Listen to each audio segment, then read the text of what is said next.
I feel like we just watched the football match of the season. Like, I feel like we just watched the best football match, entertainment-wise, of the year.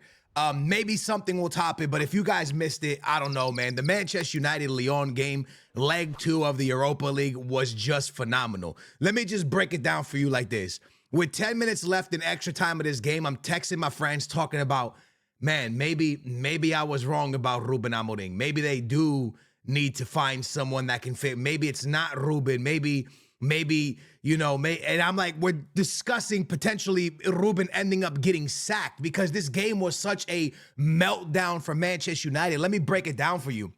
Manchester United goes into this leg 2-2 Old Trafford, and it's all to play for. They're winning 2-0.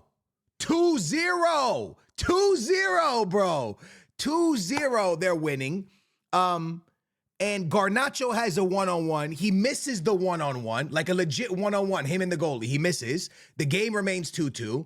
Anyways, Lyon goes and ties the game. I mean, the game is 2-0. The game goes on to be 2-2. Lyon ties it. Then Lyon receives a red card, and we go to extra time.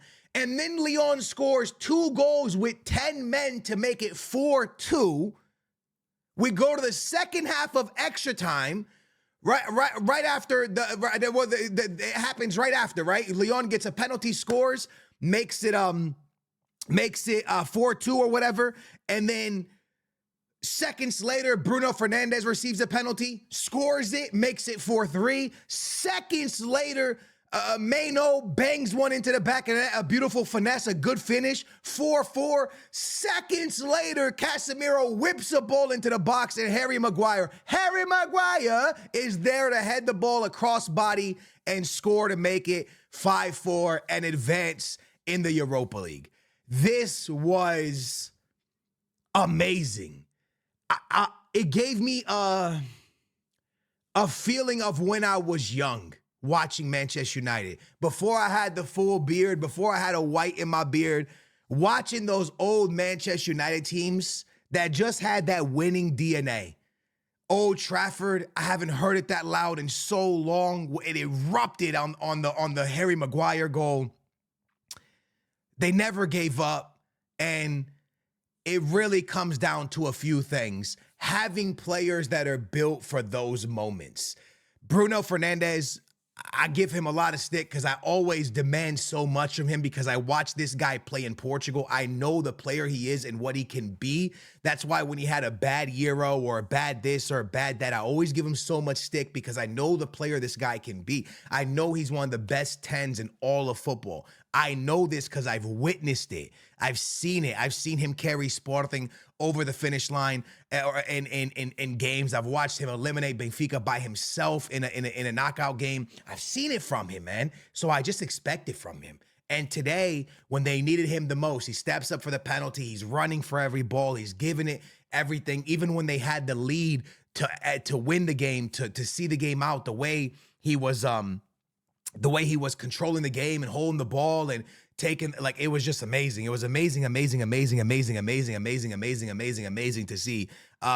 It was phenomenal, man. So it was just one of those really, really cool things to see. And then the next player that we really must speak on is Casemiro, because Casemiro, we used to speak of that Real Madrid DNA that we didn't get to see this year in the Champions League because Arsenal was just better. But he came with that DNA, and the DNA of never giving up, fighting till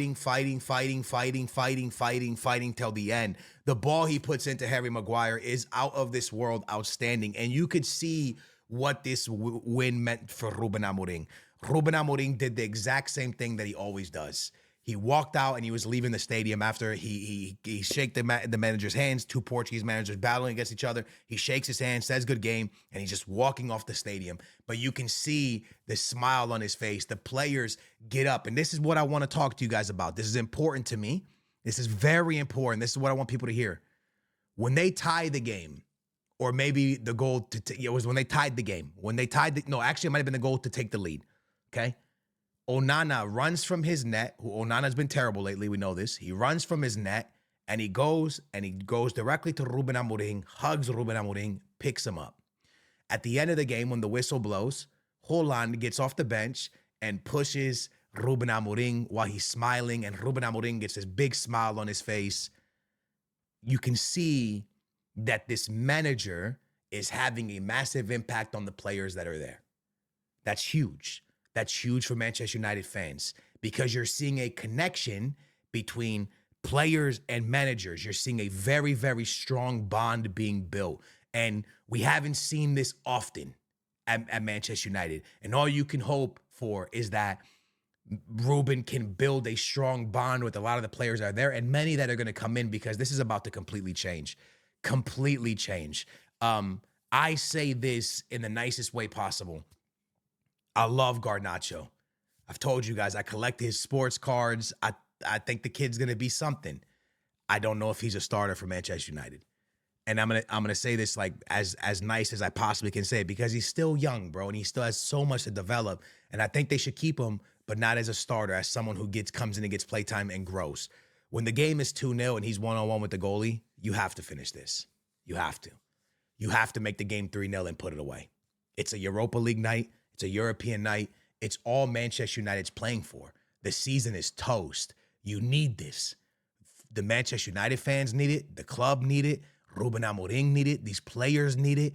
Garnacho had an opportunity to ice this game at 3-0. I'm not saying Lyon couldn't get back into it. I can't tell the future. But at 3-0, we know that 2-0 scoreline is a scoreline that everyone always says in football. It's the worst scoreline to have because a team falls asleep.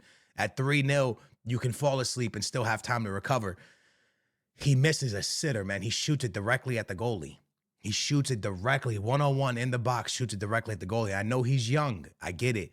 But to start for Manchester United, that a team that it needs to be in moments like this, a team that needs to be in competitions, big competitions, a team that needs to be in places like this, you can't miss that. They need you. They're counting on you, you know? And it's a really, really, really bad miss. So I think many things are going to change at Manchester United. I think many players are going to change, but I do think, and I've always stuck by this, I do think that Ruben can change this team if they give him time. It's not going to be easy. I don't think he's going to, I can't even tell you if I think he's going to go on and win the Europa League. I'm not even going to say nothing like that because we never know what we're going to get with Manchester United. Remember that they were 8 minutes away from being eliminated from this competition, but they fought and they got it done. But what I can tell you is he seems to me like he knows how to take teams that are kind of in a bad place and get them better. When he took over Sporting, they were not in a good place. And he left Sporting in a great place. And when he left, they collapsed. But then they got a manager that kind of steadied the boat. And then Benfica took first place from them again. And then just this weekend, they lost. Benfica tied and Sporting was able to jump them. And it's been like this. We don't know who's going to win it. But had Ruben stayed at Sporting, the Portuguese league would have been over months ago. I do think this guy knows how to build teams. I do think this guy knows how to build a winning mentality. I do think this guy knows how to build a good locker room.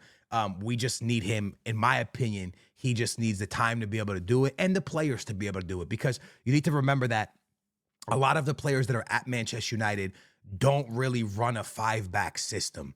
Obviously, Harry Maguire does it for like England, but a lot of these players don't really run the 5-back system. So he needs to find players that fit the system and all that. But at the end of the day, today's not about Ruben. Today's about how these players fall and how they kept that Manchester United old school mentality and they got it done, man. And that was one of the coolest things for me to see. I'm so happy for Manchester United fans that y'all got to witness that. The stadium erupting, and maybe this is this is when the page turns. Maybe this is a new chapter for Manchester United. Maybe those players feeling that energy, feeling that vibes, feeling that moment will get them to understand that there's many moments like this to be had. You just have to go out there and get them. Because Manchester United don't have a terrible team, man. There's players there with a lot of talent. There's players there with a lot of potential. They just need to put it all together, and they need the pieces to really bring it together. But the reason you have the Bruno Fernandezes, the reason you have the Casemiros are for big moments like that.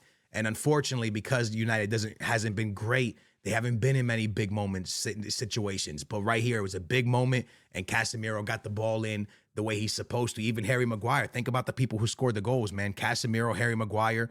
Casemiro with the ball in, Harry Maguire with the goal, Bruno Fernandez with an important penalty, and Mano, the baby, but the baby that we know we can see. The kid looks like he has freaking IQ of an old man. So those older players really stepped up for Manchester United when they need him the most. Awesome game. If you guys missed it, don't even watch the whole game. But watch the last 15, the second half of extra time, and you'll be like, what did I just watch? It was an unbelievable finish to that game. Hope you guys enjoyed it, man. Manchester United, I'm not going to say they're back. They are not back. They need to win the Europa League for me to say that they're back. But it was pretty awesome to see what we saw today. If y'all missed it, check it out. Love you guys. Hope y'all enjoyed it. I'll catch you in the next one. Peace. We out of here.